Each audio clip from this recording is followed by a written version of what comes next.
Hi student. GIT का online class आप सबका स्वागत है।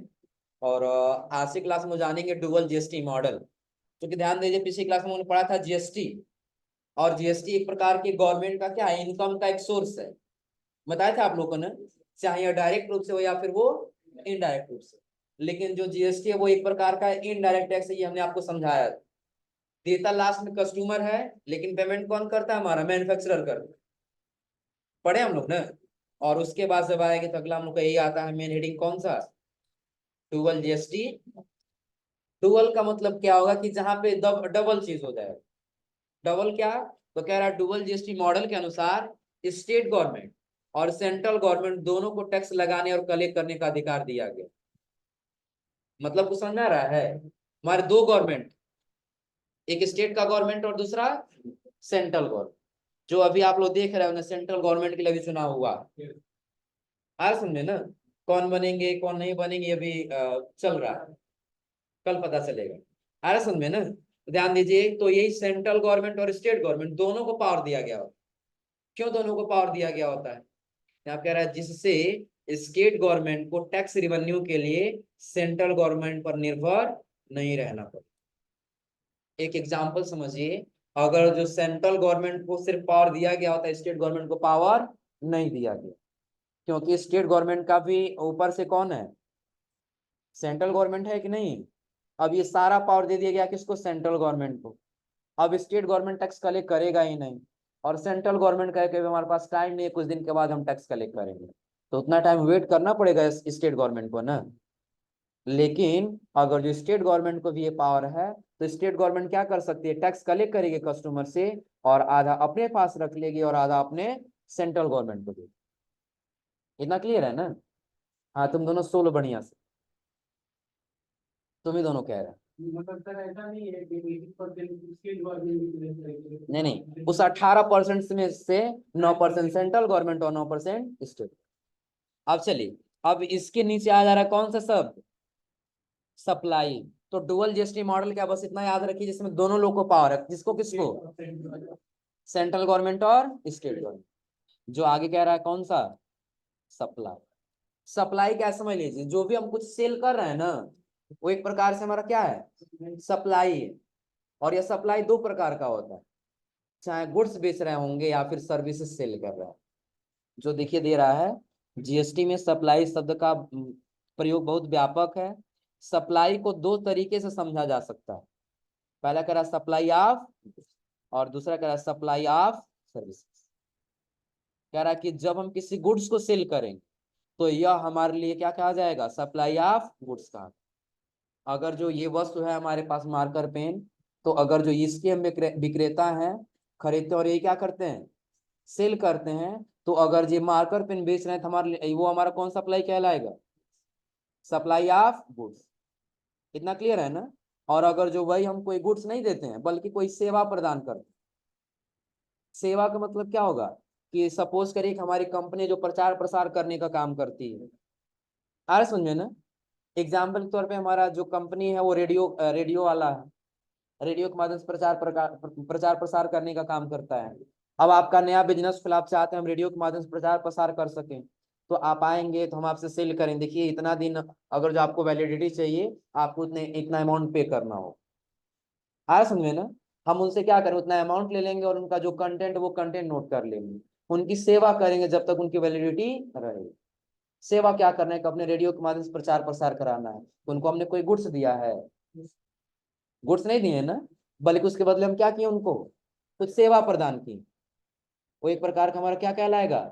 सर्विसेज कहलाएगा। इतना क्लियर है ना? जो आगे कह रहा है यहाँ पे, और आगे कह रहा है सप्लाई ऑफ गुड्स कहा जाएगा, और जब हम सर्विस को प्रोवाइड करेंगे तो यह सप्लाई ऑफ सर्विस कहा जाएगा। तो ये सप्लाई क्या है, क्लियर हो रहा है ना? कि जीएसटी में यदि आप हैं और कोई भी वस्तु यदि आप सेल कर रहे हैं, कोई वस्तु है, तो आपका गुड्स सप्लाई ऑफ क्या कहा जाएगा? गुड्स। और कोई सर्विस प्रोवाइड कर रहे हैं तो सप्लाई ऑफ। और यही सप्लाई को बांटा गया चार भागों में। कितने भागों में? जो सबसे पहले दे रहा है intra state, inter state, inward और आउट। याद रखिए इंट्रा स्टेट क्या है और इंटर स्टेट क्या है। अब ये समझने के लिए आप ये समझिए कि आपका बिजनेस यूपी में रजिस्टर्ड, आपका बिजनेस कहाँ पे है? यूपी में। और यूपी के बाहर किसी अन्य स्टेट में, यूपी के बाहर का मतलब समझ रहे हैं ना, यूपी प्रदेश छोड़ करके किसी दूसरे प्रदेश में अगर जो आप कोई भी गुड्स सेल करेंगे, किसी दूसरे स्टेट में हो रहा है ना, तो वह आपका इंटर स्टेट कहलाएगा। वो क्या कहलाएगा बता रहा है। तो वो आप जैसे सपोज करिए हमारे स्टेट कहाँ पे है, हमारा बिजनेस भी कहाँ पे है, और बिजनेस हम जीएसटी में रजिस्ट्रेशन करा चुके हैं, तो रजिस्टर्ड कहाँ का हो गया, उत्तर प्रदेश का कहीं और का, यूपी का रजिस्टर्ड हो गया। और हम यूपी में सेल नहीं कर रहे हैं, बल्कि बाहर का कोई कस्टमर आया हमारे पास सामान खरीदने के, दूसरे स्टेट का, तो वह हमारा कहलाएगा इंटर स्टेट। और अगर जो हमारा यूपी में बिजनेस है और यूपी का ही कोई कस्टमर आता है, तो वह हमारा कहलाएगा इंट्रा स्टेट, यानी कि लोकल। लोकल शब्द से आप लोग समझ लीजिए, जैसे अभी हम लोग का लोकेशन पडरौना है ना, लोकेशन हम लोग का कहाँ पे है, इसमें काफी लोग ऐसे होंगे जो पडरौना में रूम लेके रह के अपनी तैयारी कर रहे हैं, ऐसा है कि नहीं? और कुछ लोग ऐसे होंगे जिनका पडरौना में निजी उनका निवास है, तो जिनका निजी निवास है वो लोग क्या कहे जाते हैं, पडरौना के लोकल कहे जाते हैं। क्या कहे जाते हैं? और जो दूसरे जगह से यानी कि दूसरे शहर से आके रहता है, उसको क्या बोला जाता है, कि कहीं बाहर से आके रहते हैं। अब समझ में आ रहा है ना? तो अगर जो आप यूपी के हैं और यूपी में रहेंगे तो वहां पे कौन सा होगा, लोकल। और यूपी के बाहर अगर आप चले जाएंगे तब क्या हो जाएगा, इंटर। कई लोग कंफ्यूज हो जाते हैं इंटर और इंट्रा शब्द में। किस शब्द में? इंटर और इंट्रा। तो इंट्रा जहां शब्द आ जाए वहां अपने ही शब्द में, और जहां इंटर शब्द आए वहां अपने शब्द से। अब समझिए यहां से क्या कह रहे हैं, इंट्रा स्टेट सप्लाई यानी कि लोकल सप्लाई। कह रहे हैं यदि हम गुड्स या सर्विस अपने ही स्टेट में सेल करें तो यह सप्लाई इंट्रा स्टेट सप्लाई या लोकल सप्लाई। अगर जो कोई सर्विस या कोई गुड्स है हम अपने ही स्टेट में अगर जो करेंगे तो वह हमारे लिए क्या कहलाएगा, लोकल सप्लाई कहलाएगा, या फिर इंट्रा स्टेट सप्लाई कहलाएगा।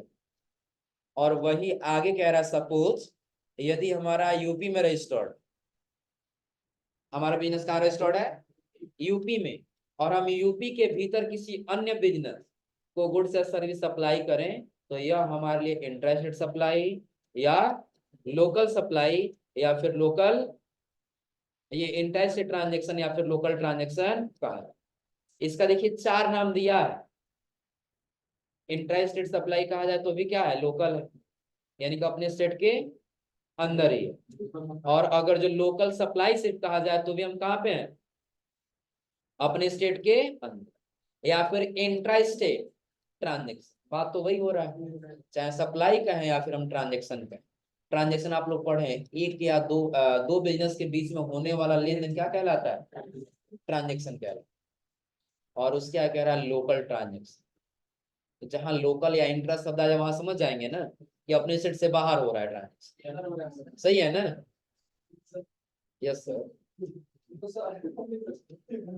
यानी कि जहां पे अपने स्टेट के अंदर ही होगा वो क्या कहलाएगा, इंट्रा स्टेट यानी कि लोकल। इतना याद रहेगा ना? और उसके बाद से आगे जाएंगे तो अगला कह रहा कौन सा, यानी कि वहां इंट्रा था तो यहाँ क्या है, यानी कि वो अपने स्टेट के अंदर था तो ये अपने स्टेट के क्या है। कह रहा है यदि हम गुड्स या सर्विसेज को अपने स्टेट के बाहर सेल करें तो यह सप्लाई इंटर स्टेट सप्लाई कहलाती है। सपोज हमारा बिजनेस यूपी में रजिस्टर्ड है, हमारा बिजनेस कहाँ पे है, यूपी में, और यूपी के बाहर किसी अन्य राज्य जैसे बिहार दिया, हमारा बिजनेस यूपी में है और बिहार का कोई कस्टमर आ गया हमारे पास कोई सामान खरीदने के लिए, आ रहा समझे ना? तो आप कह रहा है गुड्स या सर्विस सप्लाई करते हैं तो यह सप्लाई हमारे लिए क्या कहलाएगा, इंटर स्टेट सप्लाई या फिर इंटर स्टेट ट्रांजेक्शन। तो यह दो शब्द हमेशा याद रहेगा, इंट्रा और इंट्रा। इंट्रा यानी कि अपने स्टेट से बाहर, सही है ना? अपने स्टेट के अंदर रहेगा तो क्या होगा, इंट्रा यानी कि लोकल, और जब अपने स्टेट के बाहर जाएंगे तब क्या होगा, इंटर। क्लियर है ना।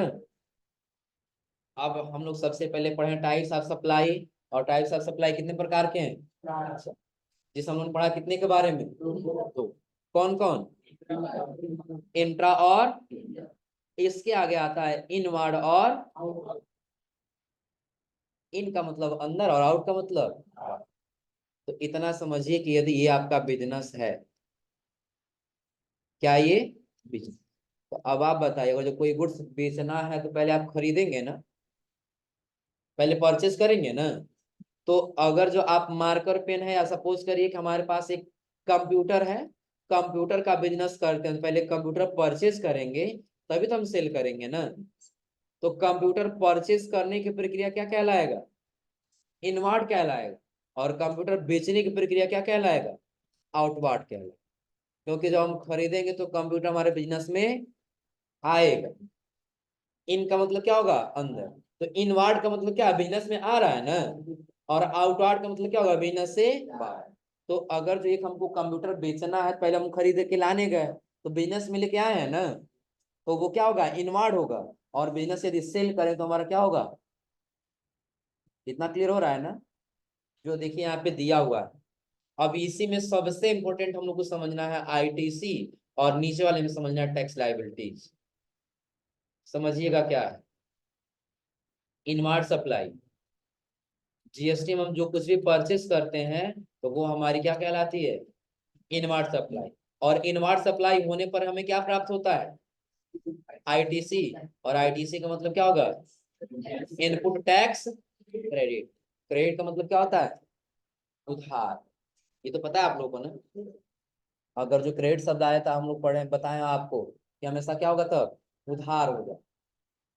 तो आईटीसी, और आईटीसी में दिया हुआ है, आई का मतलब क्या, इनपुट, और टी का मतलब, यानी कि आप एक प्रकार से टैक्स दे दे रहे हैं लेकिन बाद में आपको इनपुट हो जाएगा।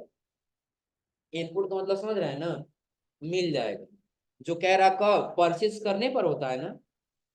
तो एग्जांपल समझिए, अभी हम लोग लिए थे बिजनेस, ये हमारा क्या है, और कंप्यूटर को जो हम खरीद रहे थे हमारा क्या कहलाएगा, इनवर्ड। और इनवर्ड होने पर क्या हमें प्राप्त होता है, और आईटीसी का मतलब क्या होगा, तो इनपुट टैक्स। तो समझ लीजिए नीचे दिया भी, लेकिन पहले समझा दे रहे। कंप्यूटर हम खरीद रहे हैं 10,000 रुपए का, कितने का कंप्यूटर है, और प्लस इसमें हम 2,000 रुपये जीएसटी दे दिए। कितना जीएसटी दे दिए, 2,000। तो ये जो जीएसटी हम एक्स्ट्रा दे रहे हैं ना, यही हमारा आईटीसी कह रहा है, इनपुट टैक्स। यानी कि जो आपने टैक्स दिया हुआ है क्रेडिट बेस पे, वो बाद में आपको इनपुट हो जाएगा, वापस मिल जाएगा। और कब मिलेगा, तो यही अगर जो आउटवार्ड सप्लाई होगा, तो आउटवार्ड सप्लाई देखिए दिया हुआ है यहाँ पे, आउटवार्ड सप्लाई, जिसमें हम जो कुछ भी सेल करते हैं तो हमारा क्या कहलाती है, आउटवार्ड सप्लाई। और आउटवार्ड सप्लाई होने पर क्या प्राप्त होता है हमें, और लाइबिलिटीज का मतलब क्या होता है। तो आपने 10,000 का सामान खरीदा था तो जीएसटी कितना दिए थे, तो अगर जो ये मार्जिन रखेंगे 11,000 में सेल करेंगे, तो 11,000 के हिसाब से आपका जीएसटी कुछ बढ़ेगा कि नहीं बढ़ेगा। तो हो सकता है वो जीएसटी कितना हो गया, 25। आपने कितना दिया था, कस्टमर से कितना लेना था, 2,000 ही आपको लेना था ना। लेकिन उस अमाउंट के अनुसार आपने 500 रुपया क्या लिया है, एक्स्ट्रा लिया हुआ। तो ये आपके ऊपर लाइबिलिटीज है कि नहीं है। तो सिर्फ 500 का नहीं, बल्कि याद रखिए, या टोटल अमाउंट जो हम टैक्स लिए हैं कस्टमर से, वो टैक्स लेना लेना हमारा क्या कहलाता है, टैक्स लाइबिलिटीज कहलाता है। लाइबिलिटीज का मतलब क्या होगा, आपके पास ये कर्ज है 2,500 रुपए का, लेकिन जब आपको ये 2,000 रुपये प्राप्त हो जाएगा, तो जो 500 रुपये बचेगा ये गवर्नमेंट को क्या करना होगा, पे करना होगा।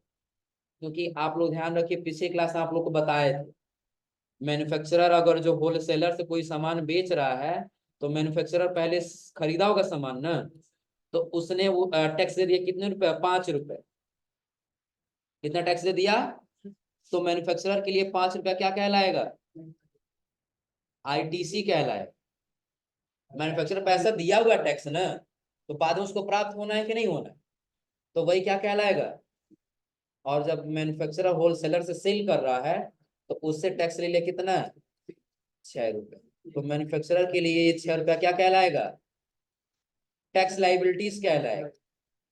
क्या कहलाएगा, और इसी टैक्स लाइबिलिटीज में से जब हम आईटीसी को माइनस करेंगे तो वही हमारा बनेगा जीएसटी पेएबल अमाउंट।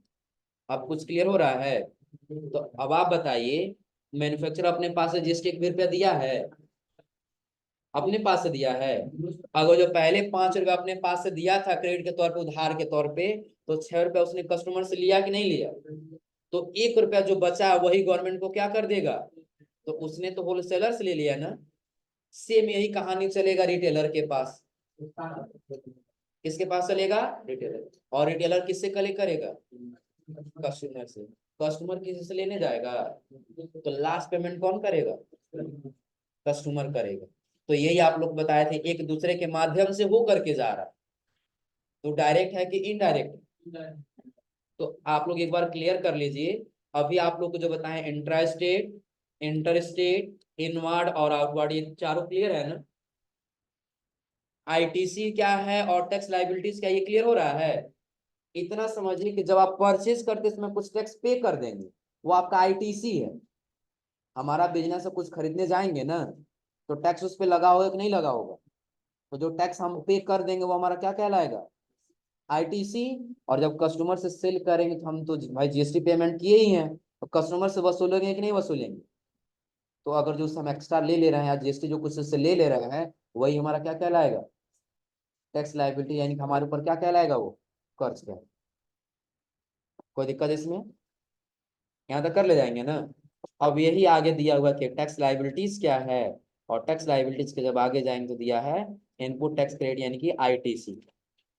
क्या कर रहे हो तुम जी,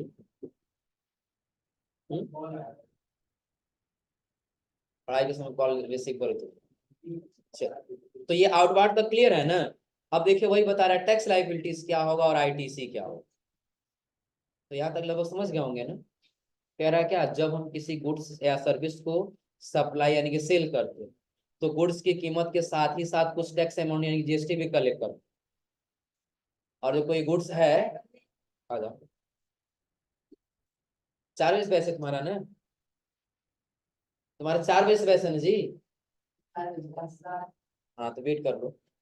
हाँ समझ लीजिए कि अगर जो हम कोई गुड्स सेल कर रहे हो, जीएसटी उस पे जीएसटी लगा हुआ है, तो उस गुड्स के कीमत के साथ साथ कोई जीएसटी कलेक्ट करेंगे ना। तो वही कह रहा है, जीएसटी कलेक्ट करते हैं, गुड्स को सेल करते समय हम जितना जीएसटी कलेक्ट करते हैं, वही हमारी क्या कहलाती है, टैक्स लायबिलिटी।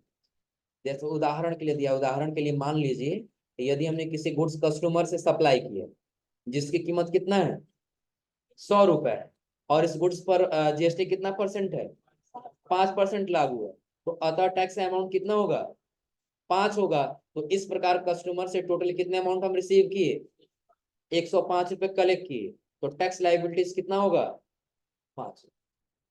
तो ये टैक्स लाइबिलिटी तो समझ में आ रहा है ना, कि कोई वस्तु बेचे हैं और उसकी कीमत के साथ साथ जो टैक्स हम कलेक्ट किए हैं, वही टैक्स हमारी क्या कहलाएगी, लाइबिलिटी, यानी कि हमारे। पहले बताया है क्या बोलते हैं किया हम्म, अच्छा रुपए रुपया